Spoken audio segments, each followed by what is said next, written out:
આટલી મસ્ત મજાની શિયાળાની ઠંડી જામી હોય ને એની અંદર જો ગરમા ગરમ રગડા ચાટ મળી જાય ને તો બધાને જલસો પડી જાય। તો આજે આપણે કુકરની અંદર એક પણ ટીપું તેલ એડ કર્યા વગર અને કોઈ પણ પ્રકારની માથાકૂટ વગર એકદમ સરસ એવી ચટપટી સ્ટ્રીટ સ્ટાઇલ રગડા ચાટ બનાવીશું। અને આ રગડા ચાટ જોઈને તમને પણ નહીં રહેવાય, તમે પણ વટાણા પલાળવા મૂકી દેશો અને જરૂરથી બનાવશો, એટલી મસ્ત બનશે। તો રગડા ચાટ બનાવવા માટે અહીંયા મેં અડધો કપ જેટલા આ રીતે પીળા વટાણા લઈ લીધા છે। સૂકા જે વટાણા આવે છે ને એ લીધેલા છે।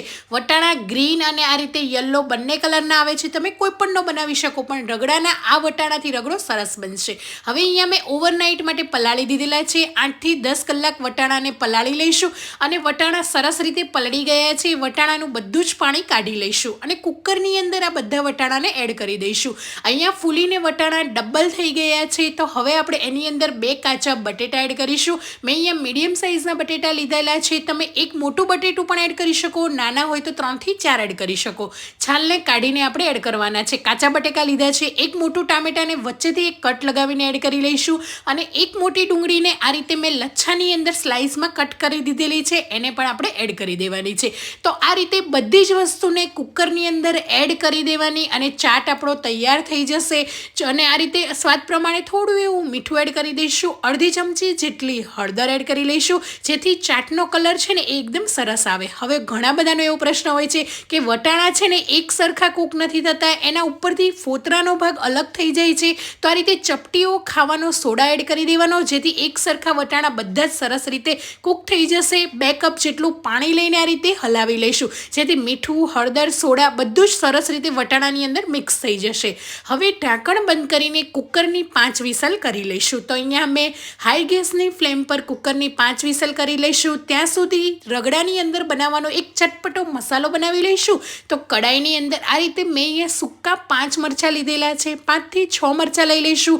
આ મરચાં થોડા સ્પાઇસી આવે ને એ મરચાં છે। હવે 2 મોટી ચમચી જેટલું આખું જીરું એડ કરી લઈશું। આ મસાલો હું છે ને એ બનાવીને રાખું છું, કોઈ પણ ચાટ કે પાણીપુરીની અંદર પણ આ મસાલાનો ફ્લેવર એકદમ સરસ આવશે। બસ લો ગેસની ફ્લેમ પર બંને વસ્તુને સરસ રીતે શેકી લેવાની છે અને ઠંડી કરી લેવાની છે। તો આ રીતે શેકેલા જીરા અને લાલ મરચાંનો આ બંનેનો ફ્લેવરથી આપણે બીજું કંઈ જ લાલ મરચું તમે ઓછું એડ કરશો કે લીલું મરચું નહીં એડ કરો ને ચાટમાં તો પણ એટલો મસ્ત ફ્લેવર આવશે। એટલે આ રીતે જીરું અને મરચું સરસ રીતે આ રીતે શેકાઈ જાય ને એટલે એને ઠંડુ કરી લઈશું અને ઠંડા કરીને જ આપણે મિક્સર જારમાં એડ કરીશું। જો તમે ગરમ ગરમ એડ કરશો ને તો એકદમ ભીનો મસાલો થશે, એકદમ છૂટો છૂટો અને સૂકો મસાલો નહીં થાય, એટલે આ વાતની ખાસ ધ્યાન રાખીશું।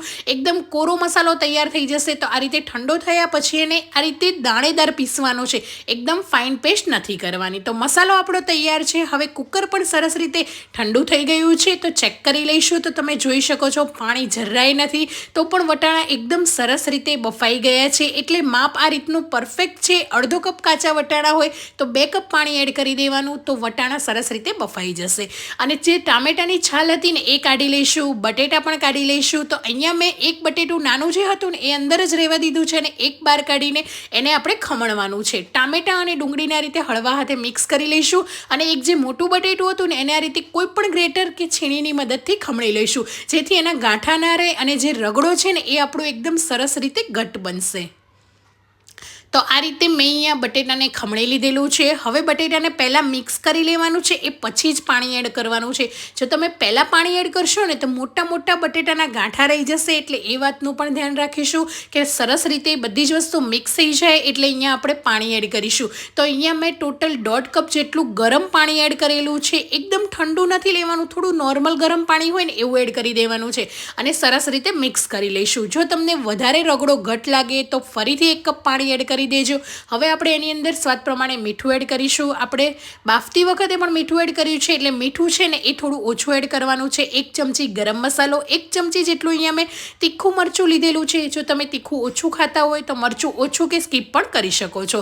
1 ચમચી જેટલી અહીંયા આપણે હળદર એડ કરી લઈશું અને જે આપણે મસાલો બનાવ્યો ને એ એડ કરવાનો છે। તો અહીંયા મોટી 2 ચમચી જેટલો મસાલો એડ કરી રહી છું અને બાકીનો વધેલો મસાલો છે ને એરટાઇટ કાચની બરણીમાં ભરીને તમે લાંબો સમય સ્ટોર કરી શકશો। આ રીતે ચાટ, પાણીપુરી કે કંઈ પણ તમે બનાવશો ને એની અંદર એડ કરજો। દહીં પણ તમે એમને ખાતા હશો ને તો દહીં ઉપર આ મસાલો એડ કરજો, એટલો મસ્ત લાગશે ને।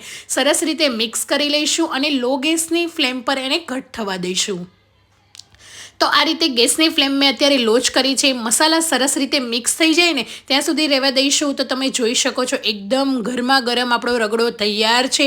જો બહાર મસ્ત મજાની આવી કડકડતી ઠંડી પડતી હોય અને જો આ રીતે રગડો ખાવાની મજા જ કંઈક અલગ હોય છે. અને આવી રગડા ચાટ આપણે બહાર જઈને તો ખાતા જોઈએ છે, પણ ઘરે જરૂરથી બનાવજો. બધાને ઘરમાં ભાવશે એટલી મસ્ત બનશે.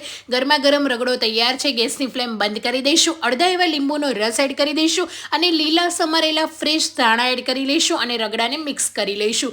કોઈ પણ તામઝામ, કોઈ પણ માથાકૂટ વગર કુકરની અંદર બધી વસ્તુ એડ કરીને ઝટપટ બની જતો આ રગડો જરૂરથી એકવાર ટ્રાય કરજો. આનો ટેસ્ટ છે ને એ આપણે કડાઈમાં જે રગડો બનાવીએ છીએ ને એના કરતાં તો અલગ જ છે. એકદમ 100 ગણો ટેસ્ટ વધી જશે. આપણે બહાર જઈને તો રગડા ચાટ ખાતા જોઈએ છે, પણ ઘરે જરૂરથી બનાવજો. તમારા ઘરમાં પણ બધાને ભાવશે. તો આ રીતે ગરમા ગરમ રગડાને પ્લેટમાં એડ કરી દઈશું. ઉપરથી ધાણા, ફુદીનાની તીખી તમતમતી ચટણી અને થોડી સ્વીટ ખજૂર આમલીની ચટણી એડ કરી લઈશું. ઉપરથી ઝીણી સમારેલી ડુંગળી, ઝીણા સમારેલા ટામેટા, ઝીણા ચોપ કરેલા મરચાં અને આદુના લચ્છા, સેવ અને લીલા ધાણા એડ કરીને ગરમા ગરમ રગડાને તમે પણ એન્જોય કરો અને એક વખત જરૂરથી ટ્રાય કરજો અને કમેન્ટ બોક્સમાં જણાવજો કે આજની વન પોટ રગડાની રેસીપી તમને કેવી લાગી. આવજો. જય શ્રી કૃષ્ણ. મળીએ એક નવા વિડીયો સાથે.